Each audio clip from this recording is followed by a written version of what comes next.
Dalam nama Bapa dan Putra dan Roh Kudus. Amin.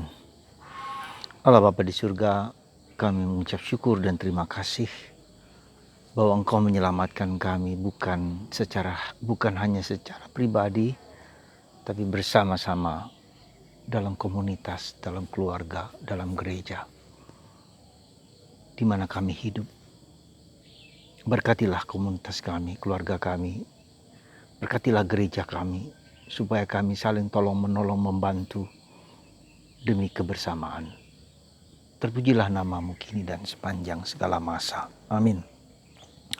Saudaraku yang terkasih dalam Kristus, hidup dalam roh itu bukan hanya untuk pribadiku sendiri, untuk keselamatanku sendiri, tetapi untuk kebersamaan, untuk komunitas, untuk keluarga, untuk gereja.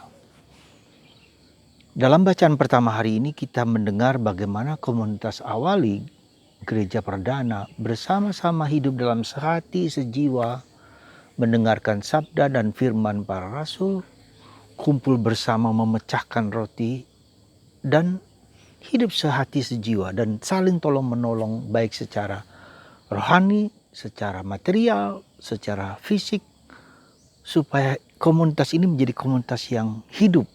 Ya. Saudaraku yang terkasih, jadi yang rohani itu tidak hanya saya pribadi, tetapi saya harus membentuk tanda bahwa hidup rohaniku itu tumbuh dan berkembang kalau saya mempunyai relasi yang baik dengan orang-orang di mana saya hidup. Kita tidak cukup hanya hebat dalam bidang rohani, kita bicara tentang kasih, kita bicara tentang keutamaan, kita bicara tentang banyak hal yang indah, yang menarik, keutamaan-keutamaan tentang Allah. Tetapi ketika relasi kita dengan teman kita, dengan orang dekat dengan kita, tidak karuan, itu menjadi suatu indikasi bahwa mungkin hidup rohani kita menjadi sangat narsistik. Gitu loh, ya. Jadi bukti tanda kebersamaan hidup bersama dengan baik itu adalah karena buah rohani kita. Saya diselamatkan bukan untuk saya sendiri. Yesus menyelamatkan bukan untuk hidup saya sendiri, tetapi saya juga mempunyai tanggung jawab, keterlibatan di dalam keluargaku, komunitas di mana saya ada, lingkungan, gereja universal, gereja lokal, ya, masyarakat di mana saya ada. Dan itu menjadi tanggung jawab saya juga, gitu loh.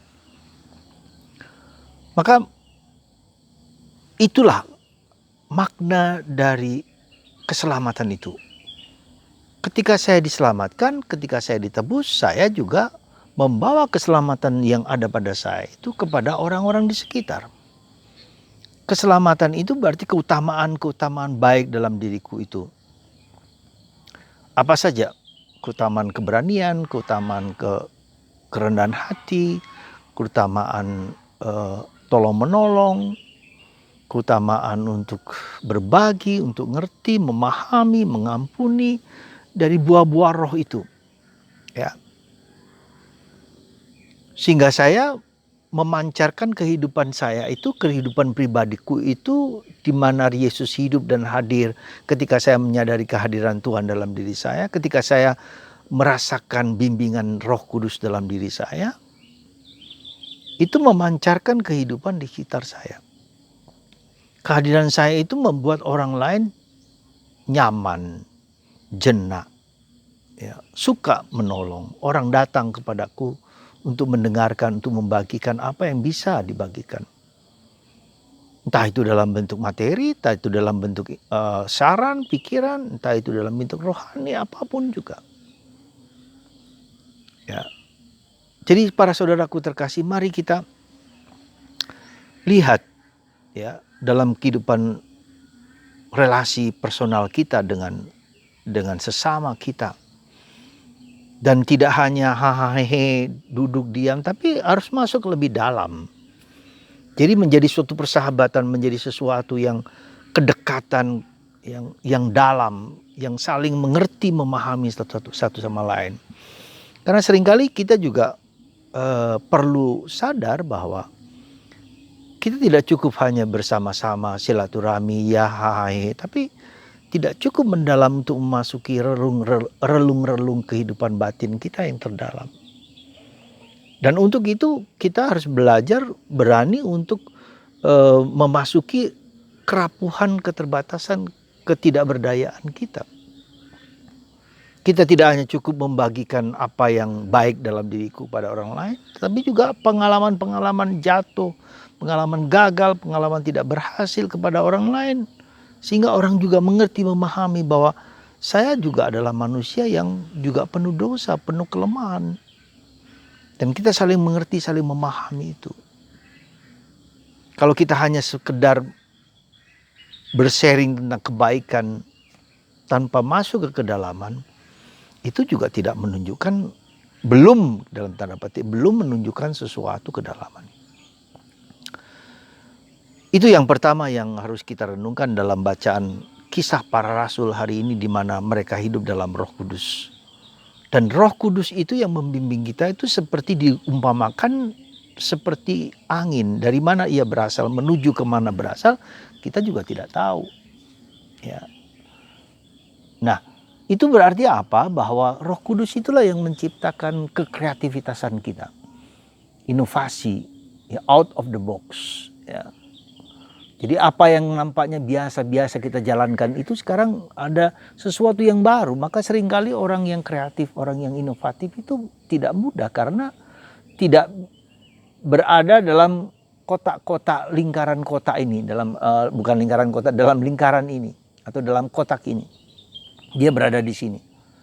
Ya. Dan itu tidak mudah dimengerti oleh orang lain, dan ini menjadi sesuatu yang salib.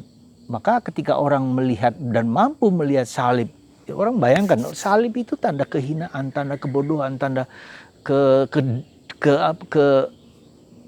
kejijikan dalam tanda petik, ya, kebrutalan manusia.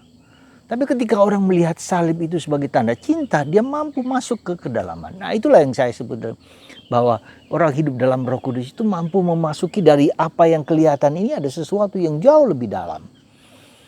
Ketika Anda bisa melihat bahwa salib itu menjadi tanda kekuatan, tanda kasih, tanda cinta kasih Allah yang paling konkret, paling nyata, disitulah hidup rohani Anda bertumbuh dan berkembang. Ketika Anda membaca kitab suci, dan kitab suci itu memberikan kekuatan, daya, memberikan makna, memberikan gregetnya dalam diri Anda, menyentuh kita, itulah Anda sudah dipengaruhi oleh Roh Kudus.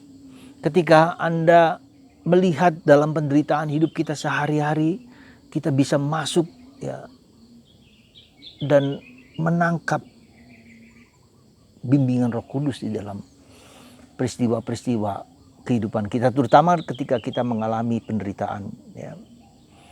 Di situ, jadi saudaraku terkasih, indikasi bahwa hidup rohani kita tumbuh dan berkembang adalah kedamaian.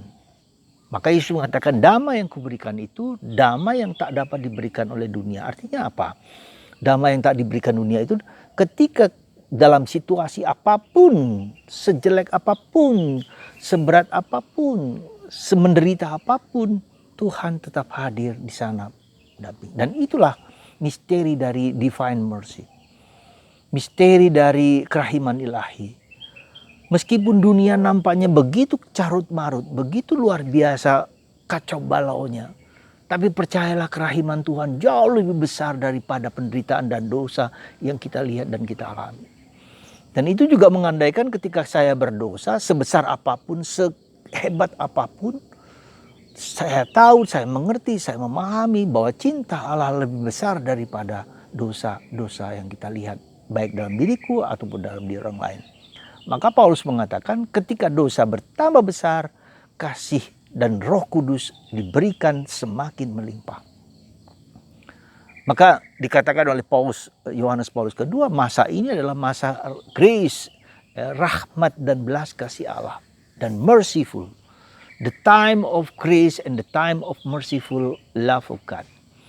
Artinya di tengah segala pandemi ini pun, di tengah segala penderitaan ini pun, kita tahu rahmat dan kasih Tuhan lebih daripada yang bisa kita lihat dan kita rasakan. Dan itulah divine mercy. Dan itulah kerahiman ilahi. Ya, kuasa Tuhan lebih kuat daripada segala yang kita alami. Maka saudaraku, kita harus terus berharap, tapi juga jangan lupa bahagia, jangan lupa damai. Ya, ketika kita tidak terlalu pedih, terlalu perih, nestapa terus hidup kita, itu juga merupakan suatu iblis juga yang membuat kita terlalu terbawa oleh nestapa terus.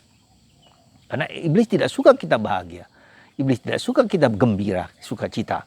Ya, karena dengan begitu kita melihat Tuhan ada di balik segala sesuatu itu. Sekali lagi saudaraku terkasih dalam Kristus, semoga sekali lagi rahmat Paskah yang kita terima ini, kita mohonkan lebih lagi supaya kita dapat mengalami kasih Allah, super abundance God's love. Ya, kasih Allah yang melimpah, yang besar, yang luar biasa, mengatasi segala penderitaan dan salib yang kita hadapi. Itulah di balik salib, itulah di balik divine mercy. Dan itulah di zaman ini, zaman grace and merciful God's love. Semoga Anda dan saya merasakan dan mengalami itu di tengah segala kesulitan apapun juga. Percayalah pada Yesus, percayalah pada kasih-Nya yang tak terbatas seperti lautan luas. Masuklah, terjunlah ke dalam lautan kasih Tuhan. Amin. Tuhan memberkati Anda, melindungi Anda, dan menguatkan Anda dengan karya, dengan kuasa Roh Kudus dalam nama Bapa, Putra, dan Roh Kudus. Amin.